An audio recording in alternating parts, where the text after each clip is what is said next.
안녕하세요, 주더팬입니다. 먼저 현재 삼성전자 혹은 SK하이닉스에 투자하고 계시다면 부디 조급함은 내려두시고 긴 호흡으로 천천히 반도체 업종, 이 개별 종목이 아니라요, 이 업종을 바라보시기를 바랍니다. 분명 빛을 보고 단연코 수익을 실현하실 날이 오실 겁니다. 본론으로 들어가 간단하게 브리핑 드려보겠습니다.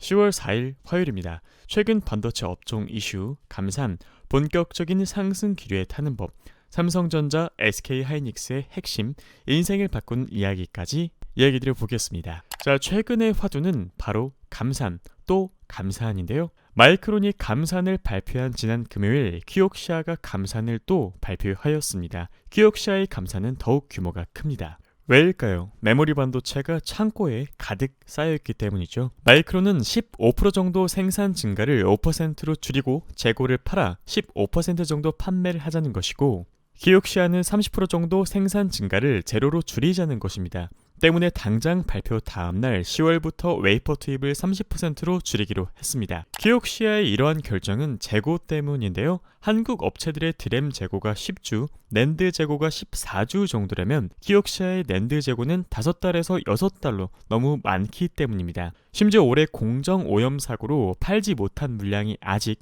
온전히 그대로 남아있기 때문입니다. 아직 수요는 수직으로 떨어지고 있지만 공급이 이렇게 조절되면 주가의 하락은 조금 크게 줄어들죠. 주가가 계속 빠질 것이라는 우려는 적자가 이어질 것이라는 점인데, 적자가 나고 나서 장부 가치가 줄어도 현실에는 기술 자산은 줄지 않죠. 이제 재고가 언제 빠지기 시작하는지 셈을 시작할 때가 되었습니다. 한국 업체들도 마이크론과 비슷한 수준의 감산이 예상됩니다. 이러면 반도체 사이클은 짧아지게 됩니다. 무슨 이야기냐고요? 반도체 업종의 특성을 우리가 이해하면 이게 무슨 이야기인지 한 번에 이해하실 수 있으실 겁니다. 대표적인 특성, 경기 순환을 타는 것이죠. 자, 삼성전자, SK하이닉스는 어떤 업종이니까? 반도체 업종이죠. 자, 그럼 반도체 업종의 대표적인 특성을 알아봅시다. 1번, 경기순환에 매우 민감한 업종으로 사이클 등락이 있죠. 보통 4년을 한 주기로 반복이 되고요. 특히 디램에서 가장 심하게 나타납니다. 두 번째, 자본 집약 산업으로 생산 설비, 연구개발에 막대한 투자 금액이 필요합니다. 고객의 요구가 점점 다양화되고 고집적, 소형화로 변모하면서 패키징 기술 난이도가 높아지고 있기 때문입니다. 세 번째, 컴퓨터, 가전제품, 자동차, 휴대폰 등 최종 제품을 생산하는 업체들이 주요 고객사입니다. 예를 들면 애플이 있죠. 마지막으로 설비, 원료, 자재, 이 공급 업체들이 한정적이기 때문에 공급 병목 현상이 매우 취약합니다. 대표적으로 코로나 바이러스 때 공급 병목 현상 때문에 아주 난리가 났었죠. 그림으로 보시면 조금 이해가 쉬우실 거예요. 일단 첫 번째에서는 실적 악화로 주식 투매 상태가 이어지는 와중에 시황 관련주에 대한 설명이죠. 그 다음 주가 전반, 마지막으로 경기 변동입니다. 이 세 가지가 각각 저점을 찍는 타이밍이 다 다르다는 이야기입니다. 그렇다는 것은 고정비 압박, 적자 결산 등의 악재, 이 최악의 시기를 탈출할 때가 최적의 주식 매수 타이밍이라는 건데요. 이 바닥을 안다면 정말 신이겠죠. 바닥을 캐치하고 한 번에 매수를 할 수 없기 때문에 2번부터 매수를 시작하거나 혹은 1번부터 매수를 시작해서 아주 유리한 평균 단가를 가져가는 게 개인 투자자들이 해야 할 일입니다. 우리들이 생각했을 때 이 경기 회복이 확인될 즈음, 이 호황을 부르짖을 즈음에는 이미 주가는 상당히 상승해 있는 사실, 작년에 삼성전자 8만원, 9만원 갈 때 분위기 어땠는지 아실 겁니다. 자, 그러면 우리들의 시간, 자산, 돈이죠. 시간이 곧 자산이고 돈이니까요. 그래서 매수 전략의 효과적인 실현과 성공을 위해서는 차트를 철저하게 분석한 다음 가격대를 1번, 2번, 3번 설정하여 매우 긴 호흡으로 분할하여 투자를 실행해야 됩니다. 정확한 바닥은 신도 알 수 없으니 최대한 유리하게 평균 단가를 가져가는 것이 투자라는 데 있어 심리적인 우위를 점할 수 있겠죠. 총 3번 분할하여 1번, 2번, 3번 이렇게 나누어 매수한다면 단연코 최고의 시나리오일 것입니다. 자, SK하이닉스부터 차트를 살펴보겠습니다. 여기 맨 왼쪽 동그라미에서부터 이어져 오는 파란 색깔 장기 외부 추세선 보이시죠? 무려 2006년부터 시작되었던 추세선입니다. 닿을 때마다 저항 혹은 지지 역할을 해줬던 덕분에 우리들이 이 매수 근거를 찾는다고 할 때 유력한 증거로 삼을 수 있는 그런 힌트가 되는 선이겠죠. 그렇다면 여기 대략적인 가격은 65,000원 근처이고, 아까 보여드렸던 그림, 이 순환주기 그림으로 보면 3번에 해당하는 자리이겠습니다. 매우 유의미한 추세선이고 실제로 우리가 반등을 기대해 볼 수 있는 가격대죠. 다음 SK하이닉스의 주봉입니다. 오늘은 좀 반등이 일어났는데요. 제가 주말간 SK하이닉스에 대해서 브리핑을 좀 드렸었습니다. 현재 SK하이닉스는 침체 공포 구간입니다. 차트상 과매도 구간이라는 뜻이죠.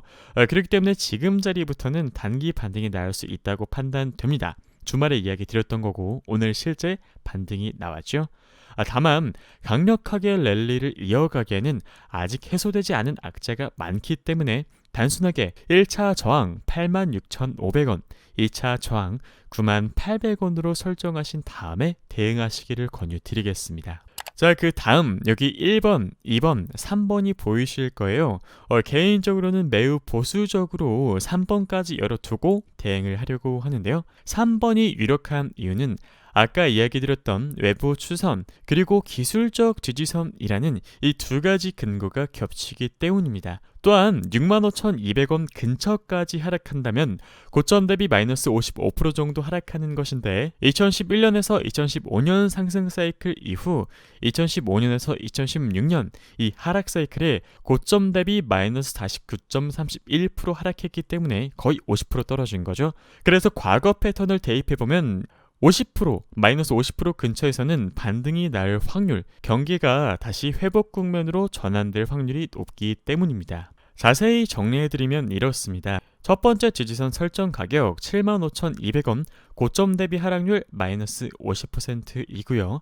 2번 7만원, 고점 대비 하락률 마이너스 53%, 마지막 65,200원, 고점 대비 하락률 마이너스 56%입니다. 그렇다면 내가 만약 신규 진입을 고려할 경우에 1번부터는 가볍게 정찰병 정도는 세워서 대응해보는 전략을 세워볼 수 있겠고, 평균 단가를 낮추려 한다면 1번, 2번, 3번에서의 가격 움직임을 확인해보며 대응하실 수 있는 것이죠.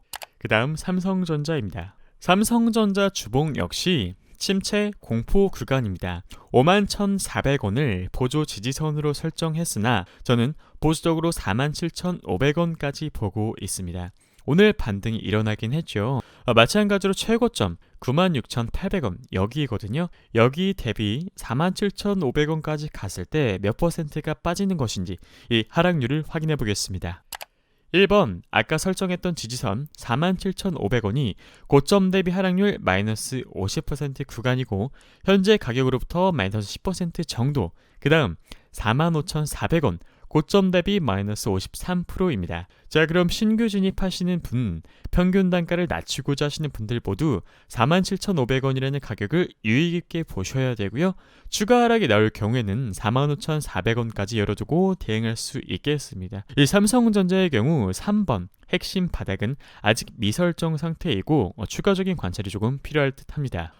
지금은 과거 데이터, 시황, 뉴스를 보고 감각, 경험, 연상, 판단, 추리 능력을 키우는 것도 중요하지만 전략의 효과적인 실현과 성공을 위해 종목의 지지, 저항을 직접적으로 파악하고 차트를 분석하는 것이 중요하며 현재 상황의 투자에 있어 매우 직접적인 영향을 끼친다고 생각됩니다. 시장은 여전히 어렵습니다. 아무리 성장할 수 있는 기회라고 하지만 이 고난에 직면한 사람의 입장에서는 죽을 것과도 같은 고통일 수도 있습니다. 그러나 성공한 수많은 인물이 살아온 삶의 궤적을 추적해보면요, 크게 성공하는 사람에게는 반드시 크나큰 역경과 고난, 불가능에 가까운 어려움이 닥쳐왔습니다. 전구를 발명하기 위해서 수없는 실패를 기꺼이 받아들였던 에디슨, 공장을 날리고 동생의 죽음까지 겪으면서도 결국 다이너마이트를 발명해낸 노벨, 계속된 실패와 패배 끝에 드디어 대통령이 된 링컨. 하지만 그들의 이야기는 너무나 유명하기 때문에 오늘은 새로운 인물을 한 명 소개할까 합니다. 바로 우리들이 잘 아는 KFC 할아버지 커넬 샌더스입니다. 켄터키 프라이드 치킨 가게 앞에서 항상 손님을 맞는 할아버지로 KFC의 창업자이죠. 정말 이 할아버지만큼 많은 역경에 직면했던 사람도 드물 겁니다. KFC 할아버지가 겪었던 역경인데요.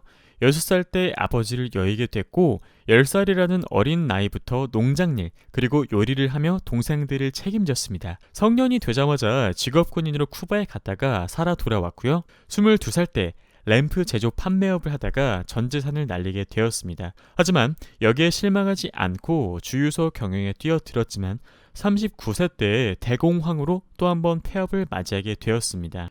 하지만 보란듯이 40세 때 다시 오뚜기처럼 일어났고 주유소를 경영하다가 후에 식당과 모텔을 운영하였습니다. 그러나 이때 아들이 죽는 슬픔을 겪었고 그리고 49세 때는 화재로 식당과 모텔이 완전히 소실되는 문제를 겪었습니다. 커넬 샌더스는 절대 대충하지 않았어요. 친절하고 깍듯한 서비스에 많은 사람들이 샌더스의 주유소를 찾았고 주유소뿐만 아니라 자신의 주유소 한 기퉁이를 오고 가는 이 여정에 지친 사람들을 위해 작은 식당으로 꾸미고 그 옆에는 작은 모텔도 지은 것이죠. 자신의 요리 솜씨를 뽐내며 많은 사람들에게 인기를 끌기 시작했고 식당은 점점 커져 켄터키주의 명물로 꼽히기까지 주지사로부터 명예 대령 칭호인 커넬을 달게 되었을 정도입니다.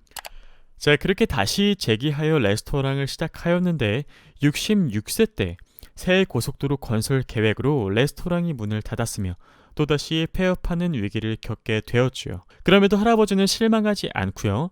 노구를 이끌고 이 프라이드 치킨 조리법의 노하우를 프랜차이즈화하기 위해 미국 전역을 순회하였습니다. 미국 땅이 얼마나 넓은지 여러분 다들 아시죠? 결국에 프랜차이즈에 성공하였는데요. 미국 전역을 순회하면서 쉽게 바로 프랜차이즈 성공했냐? 아니고요. 3년 넘게 전국을 돌아다니며 무려 1008곳에서 거절을 당했고 1009번째 점포에서 첫 계약을 성사시켜 출발하게 된 것입니다. 1000번이나 거절당했다니 정말 웬만한 사람의 멘탈로는 해내기 힘든데 이 비유하자면 현대 정주영 회장님처럼 가슴속에 뜨거운 불을 안고 살아갔던 그런 사람이 아니었을까, 그런 사나이가 아니었을까 합니다. 그래서 성공 이후에 70살이 되었을 무렵에는 프랜차이즈가 미국에만 200점포를 넘었고 캐나다에도 6점포가 늘어났습니다. 할아버지는 죽기 바로 직전까지 전국 프라이드 치킨점을 돌아다니며 직접 요리 강습을 했어요. 90세의 나이로 세상을 떠날 때에는요, 전 세계 48국에 6,000점포라는 이 세계적인 기업으로 성장하였습니다. 현재는 전 세계 80국에서 약 1만 3천여 곳의 매장을 가진 아주 세계적인 프랜차이즈 기업입니다. 이야기 들어보니까 어떠세요? 이 KFC 할아버지는 정말 이렇게 하늘이 무심할 수 있을까 싶을 정도로 불운한 많은 일들을 겪었지만 주어진 인생을 주저하거나 포기하지 않고 무언가 해내려고 애쓴 결과 역경이 있을 때마다 그것을 극복하고 오히려 더 크게 성장하였습니다. 사실 현재의 금융위기, 어지러운 상황이 언제쯤 해소될 것인지에 대해 그 누구도 알 수 없죠. 그러나 지금의 현실이 힘들어도 가능하면요, 최대한 멋진 미래를 꿈꾸시면 좋겠습니다. 그리고 그 꿈이 이루어질 때까지 앞만 보고 달려가시기를 바랍니다. 인생 최대의 난간 뒤에는 인생 최대의 성공이 숨어 있다고 합니다. 지금 우리가 있는 자리에서 우리가 있는 것을 가지고 최선을 다하다 보면 우리 인생의 목표를 이룰 수 있을 것이라 믿어 의심치 않습니다. 여러분의 성공을 진심으로 응원합니다. 이상 수더팬이었습니다. 감사합니다. 영상을 제작하는 목적은 시황을 읽는 흐름 혹은 차트를 공부하는 게 어려운 분들을 위해, 열심히 일하시느라 바쁘신 분들을 위해, 가정을 돌보느라 시간이 부족하신 분들을 위해 제작하고 있습니다. 오늘 드린 이야기 여러분들에게 도움이 되셨다면 구독, 좋아요, 알람 설정 부탁드릴게요. 감사합니다.